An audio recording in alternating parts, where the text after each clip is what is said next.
Oke, selamat berjumpa kembali di channel Logika Kita. Ngaku deh, akhir-akhir ini sering banget ya kita dengar kata-kata healing dan self healing. Pusing dikit healing, bosan dengan rutinitas sehari-hari healing, jalan-jalan bersama bestie disebut healing juga. Ya, pokoknya nomor one lah kata-kata healing beberapa saat sekarang ini. Eh, tapi sebenarnya pada tahu nggak sih, sebenarnya arti healing itu apa sih? Oke, baik kita sama-sama belajar mengenai seluk-beluk healing pada video kali ini. Kata healing sebenarnya sudah ada sejak lama, karena memang kata tersebut diambil dari bahasa asing. Namun, belakangan ini istilah dan arti healing memang begitu populer di media sosial, mulai dari komentar, postingan status, caption, dan lain sebagainya. Healing berasal dari bahasa Inggris yang jika diartikan menurut Kamus Besar Bahasa Inggris terjemahan Indonesia mengacu pada arti penyembuhan. Lingkup penyembuhan dari kata healing sendiri sebenarnya cukup besar. Arti healing juga dapat dikaitkan dengan penyembuhan jiwa, perasaan, batin, maupun pikiran. Oleh karena itu, muncul istilah self-healing atau jika diartikan adalah penyembuhan diri. Tadi kita sudah tahu ya arti healing. Nah, selanjutnya kita akan membahas tentang self healing. Kedua istilah ini sebenarnya sama-sama populer ya. Self healing bisa diartikan juga dalam cakupan yang lebih khusus lagi. Self healing ialah sebuah proses penyembuhan luka batin yang bisa mengganggu kondisi emosional seseorang. Tak bisa dipungkiri jika setiap orang memiliki sebuah luka. Salah satunya adalah luka batin. Proses terjadinya luka batin ini bisa dipengaruhi oleh beberapa faktor, seperti perasaan gagal melakukan sesuatu. Selain itu, luka batin pada diri seseorang sebenarnya memiliki jangkauan waktu yang berbeda-beda bagi setiap orang yang mengalaminya. Secara umum, luka batin bisa saja terjadi dalam kurun waktu yang cukup lama. Meski begitu, ada beberapa cara untuk penyembuhan luka batin ini. Misalnya dengan melakukan yoga, meditasi, relaksasi. Lalu apa saja tuh tanda-tanda seorang mengalami luka batin sehingga perlu melakukan self healing. Banyak faktor yang bisa menyebabkan seseorang mengalami kondisi luka batin. Contohnya adalah pengalaman buruk pada masa lalu. Dari adanya pengalaman buruk masa lalu tersebut, orang terkait tak bisa mengeluarkan perasaan yang tersakiti yang akhirnya membuat dirinya memiliki kondisi memendam luka batin.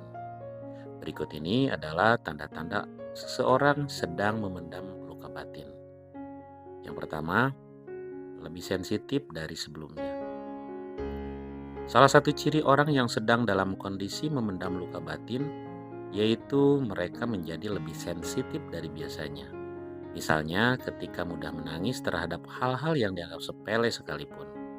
Bahkan, peristiwa yang telah menyakitinya juga membuat seseorang menjadi mudah tersinggung, hingga mudah mengeluh. Kondisi lebih sensitif juga bisa dilihat ketika seseorang lebih mudah marah, jika orang lain tak memperlakukan dirinya seperti yang mereka harapkan. Artinya, ada luka batin akan membuat seseorang tidak bisa menyaring peristiwa yang ada dalam proses perlindungan diri terhadap rasa sakit yang berlebihan. Sering muncul perasaan negatif. Ini adalah ciri yang kedua. Seseorang yang mengalami kondisi luka batin juga akan lebih banyak atau sering mendapatkan pemikiran juga perasaan negatif dalam dirinya ketika dirinya menjalani kehidupan sehari-hari. Misalnya mereka akan lebih mudah mengalami pesimistis dalam menghadapi suatu hal di kehidupannya. Mereka juga mudah putus asa dan khawatir terhadap suatu hal buruk yang dikira akan menghampirinya kembali. Padahal kejadian yang mereka anggap akan terjadi tersebut hanyalah angan atau pembatasan diri untuk tidak melangkah ke hal yang lebih baik lagi. 3. Melakukan hal negatif sama seperti orang yang memperlakukan mereka. Salah satu dampak terburuk dari adanya luka batin yang terpendam ialah orang tersebut bisa memiliki perilaku yang sama dengan apa yang mereka dapatkan dari orang lain terhadap dirinya. Orang tersebut akan memaksa untuk diutamakan dari orang lain. Bahkan mereka juga akan memiliki kecenderungan untuk memuaskan ego pribadi. Hal ini karena mereka memiliki kekosongan dan menggunakan perhatian orang lain untuk mengisi kehampaan atas keinginan pribadi agar terpenuhi. Secara tidak langsung, kondisi tersebut bisa disebut juga dengan pelampiasan dendam pribadi terhadap orang lain, dan tentunya hal tersebut juga bisa menyakiti diri mereka sendiri. 4. Sulit memberi maaf atau mempercayai orang lain. Salah satu cara yang bisa dilakukan untuk melepaskan luka batin yang terpendam adalah dengan mencoba memaafkan masa lalu. Namun, terkadang meski sudah memaafkan, masih tetap ada rasa ragu dan masih sulit untuk berdamai. Hal ini akan menimbulkan kondisi sulit bergaul dengan orang lain hingga sulit untuk mempercayai orang lain. Oleh karena itu, terkadang orang yang memendam luka batin cenderung mementingkan diri sendiri tanpa memperdulikan keberadaan orang sekitar. 5. Cuek atau tidak peduli dengan apapun. Tanda yang terakhir adalah adanya rasa cuek atau tidak peduli dengan orang lain. Kondisi ini tergolong salah satu dampak terburuk dari adanya rasa memendam luka batin pada diri sendiri. Artinya, mereka sudah digerogoti luka batin yang selama ini belum dilepaskan. Jika memang sudah seperti ini, sebaiknya cobalah untuk segera menyelesaikan kondisi tersebut. Selanjutnya, apa saja cara untuk melakukan self healing secara pribadi? Nah, ada beberapa cara untuk melakukan self healing. Di antaranya, 1. Me time. Me time merupakan waktu untuk diri sendiri. Dengan menerapkan cara me time ini, kita bisa melakukan berbagai hal berguna untuk diri sendiri. Misalnya dengan melakukan hobi yang selama ini dianggap begitu menyenangkan, atau bahkan bisa melakukan liburan ke beberapa tempat yang memang ingin dikunjungi. Dampak positif yang didapatkan dari me time misalnya mampu membuat kita rileks sekaligus nyaman.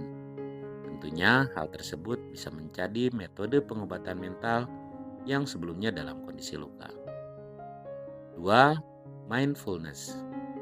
Mindfulness yang juga menjadi salah satu cara self-healing yang bisa kita lakukan. Caranya cukup mudah. Kita hanya perlu menutup mata yang dilanjutkan dengan menghirup udara segar. Metode ini dinilai berguna juga untuk diri dan pribadi, mulai dari membantu proses pengolahan pikiran, perasaan, hingga lingkungan yang ada pada diri kita. Yang ketiga, memaafkan diri sendiri. Salah satu hal yang membuat seseorang mengalami kondisi luka batin adalah tidak bisa memaafkan diri sendiri terhadap keadaan yang pernah mereka buat. Tentunya cara self healing terbaik dalam kondisi ini adalah dengan memaafkan diri sendiri ya. Memang tidak mudah sih untuk memaafkan diri sendiri, tapi cobalah secara perlahan untuk bisa menerima kenyataan. Hal ini akan membantu secara perlahan untuk bisa lebih tenang dan mendapatkan cara penyembuhan diri yang terbaik. 4. Melakukan kegiatan positif. Selanjutnya adalah melakukan kegiatan positif juga bisa menjadi sebuah cara self healing. Banyak banget loh kegiatan positif yang bisa kalian lakukan, seperti hobi, berolahraga, berkebun, mendengarkan musik, atau bisa juga dengan membaca buku. Yang kelima, meditasi. Meditasi juga menjadi salah satu cara yang bisa kalian lakukan untuk self healing. Cara yang digunakan juga cukup mudah untuk diterapkan. Jika kalian melakukan meditasi di dalam kamar, maka kalian bisa mematikan lampu yang ada di kamar tersebut. Pilih posisi paling nyaman dan lalu tarik napas dalam-dalam dan keluarkan secara perlahan. Tapi ingat ya, metode meditasi bisa berjalan dengan baik jika dilakukan pada tempat yang sepi dan tenang. 6. Tingkatkan self-compassion. Self compassion bisa disebut sebagai kemampuan memahami keadaan emosi dalam diri sendiri. Selain itu, self compassion juga merupakan kemampuan respon emosi yang dialami serta keinginan agar bisa menolong diri sendiri. Metode self compassion dinilai bisa mempermudah diri kita untuk lebih memahami dan mencintai diri sendiri. 7. Bicara pada diri sendiri. Melakukan tindakan berbicara pada diri sendiri juga menjadi salah satu bentuk self-healing. Kita bisa memanfaatkan cermin untuk berkaca dan mulailah untuk jujur pada diri sendiri. Cobalah untuk ungkapkan apa yang kalian rasakan selama ini. Hal ini dinilai bisa lebih mempermudah bagi kita dalam memahami diri sendiri, sekaligus mempermudah kita untuk bersyukur atas kehidupan ini. Yang 8, menulis ekspresif. Jika memang kalian tidak begitu terbiasa berbicara pada diri sendiri menggunakan media cermin, maka kalian juga bisa menggunakan cara menulis ekspresif loh. Cara ini dinilai akan mempermudah kalian untuk bisa mengerti bagaimana kondisi dari perasaan yang sedang dialami selama ini. Biarkan perasaan kalian tertuang dan mengalir dalam tulisan.